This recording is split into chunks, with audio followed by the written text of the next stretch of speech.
दुनिया में रहने वाले 7.96 बिलियन इंडिविजुअल दो हिस्सों में तकसीम है। एक हिस्सा वो है जिसकी दौलत का कोई शुमार नहीं और हर गुजरते दिन के साथ साथ इस दौलत में इजाफा होता जा रहा है। दूसरा हिस्सा वो है जिसे 2 वक्त के खाने के लिए मशीन की तरह काम करना पड़ता है और वक्त के साथ साथ इनकी मुश्किलात में मजीद इजाफा होता जा रहा है। दुनिया में दौलत की गैर डिस्ट्रीब्यूशन ने बहुत से मसाइल पैदा किए हैं। कहीं इनकलाब की सूरत में सामने आया है तो कहीं इसके वजह से सिविल वार देखने को मिले हैं। दुनिया के मोस्ट कंट्रीज में मौजूद इकोनॉमिक ढांचे की वजह से अमीर मजीद अमीर और गरीब मजीद बदहाली का शिकार होता जा रहा है। दुनिया में कई ऐसे इंडिविजुअल भी मौजूद हैं जिनका दौलत कई मुल्क की GDP से भी ज्यादा है। GDP किसी भी मुल्क का ग्रोस डोमेस्टिक प्रोडक्शन को कहा जाता है। हेलो दोस्तों, मैं हूं सादिक अली और आप देख रहे हैं एश टेलीविजन।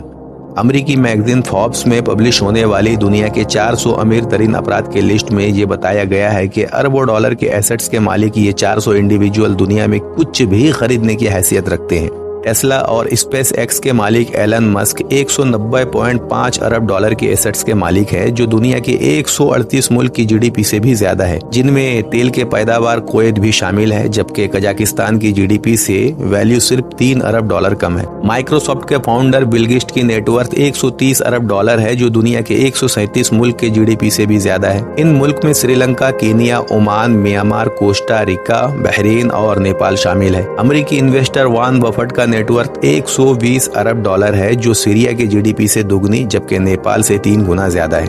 अमेज़न के ओनर जेफ बेजोस के एक्स वाइफ मैकेंजी स्कॉट की नेटवर्थ 58.5 अरब डॉलर है, जो यमन की GDP से 2 गुना ज्यादा है। दुनिया के इकोनॉमिक सिस्टम के लिए ज्यादा तशवीशनाक बात यह है कि इन अमीर इंडिविजुअल के नई नस्ल भी इनके कारोबार को बढ़ाने में बिजी है। वॉलमार्ट के फाउंडर सैम वॉल्ट के बच्चे जेम वॉल्ट और एलिक वॉल्ट के शेयर नेटवर्थ 144 अरब डॉलर है। ये नेटवर्थ भी दुनिया की 137 मुल्क की GDP से ज्यादा है। एलिक वॉल्ट की नेटवर्थ म्यांमार की GDP के बराबर है, जबकि जेम वॉल्ट की नेटवर्थ सेंट्रल अमेरिका के मुल्क कोस्टा रिका से भी ज्यादा है। माइकल ब्लूमबर्ग, जो किसी जमाने में न्यूयॉर्क के शहर के मियार भी रह चुके हैं, 70 अरब डॉलर नेटवर्थ के मालिक हैं, जो पनामा के GDP के बराबर है। सेंट्रल अमेरिका में एक ऐसा मुल्क भी मौजूद है जो दुनिया भर से अमीर तरीन अफराद को प्राइवेट आइलैंड खरीदने की इजाजत देता है। इस मुल्क का नाम ब्लेज है और यहाँ के गवर्नमेंट इस बात की इजाजत देती है कि कोई भी हमारे मुल्क का हिस्सा खरीद कर इसे अपनी ओनरशिप बना सकता है, जहाँ वो अपनी पर्सनल आर्मी भी रख सकता है और इन इलाकों में गवर्नमेंट इंटरवेंशन भी कम से कम होती है। ये दौलतमंद इंडिविजुअल के लिए तो एक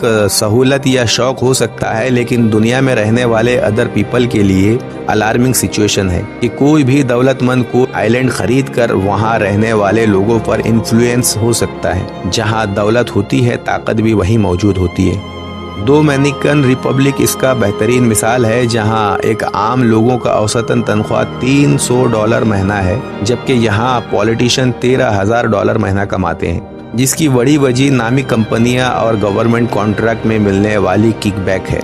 लेकिन आज तक एक भी पॉलिटिशियन को करप्शन के वजह से गिरफ्तार नहीं किया गया, क्योंकि इस मुल्क में गवर्नमेंट को जुर्माना अदा करने के बाद एक्सेप्शन हासिल किया जा सकता है। ऐसी इकोनॉमिक सिस्टम का एक और मिसाल खुद को सुपर पावर कहने वाला अमेरिका में भी मौजूद है। अमेरिका में लॉबिंग को लीगल स्टेटस हासिल है, जिसके तहत दौलतमंद इंडस्ट्रियलिस्ट पॉलिटिकल पार्टीज को फंड करते हैं ताकि वो इनकी कारोबारी रिजर्वेशन का ख्याल रखें। अमेरिका में वेपन बनाने वाले अरबों डॉलर की इंडस्ट्री मौजूद है और गवर्नमेंट में इनकी लॉबिंग भी है। इसी वजह से आज तक हथियारों के खिलाफ कोई कानून नहीं बनाया जा सका। 2020 में 45,000 अमेरिकियों को इन्हीं हथियारों के वजह से अपने जान से हाथ धोना पड़ा। अनफेयर इकोनॉमिक सिस्टम के वजह से दौलतमंद अफराद अपना कैपिटल मुख्तलिफ स्कीम में लगाते हैं, जिससे इनकी दौलत में इजाफा होता जाता है। इसी तरह अमीर और गरीब के दरमियान फर्क बढ़ जाता है।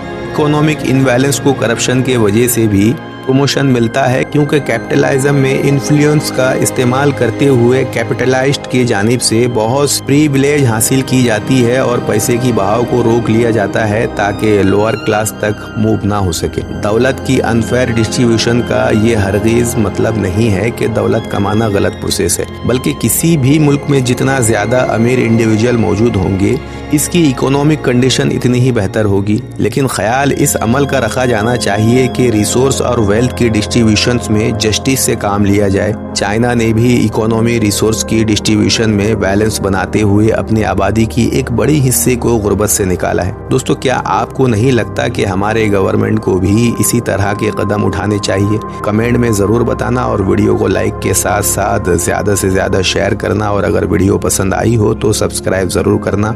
जल्द मिलेंगे एक और एजुकेशनल वीडियो के साथ।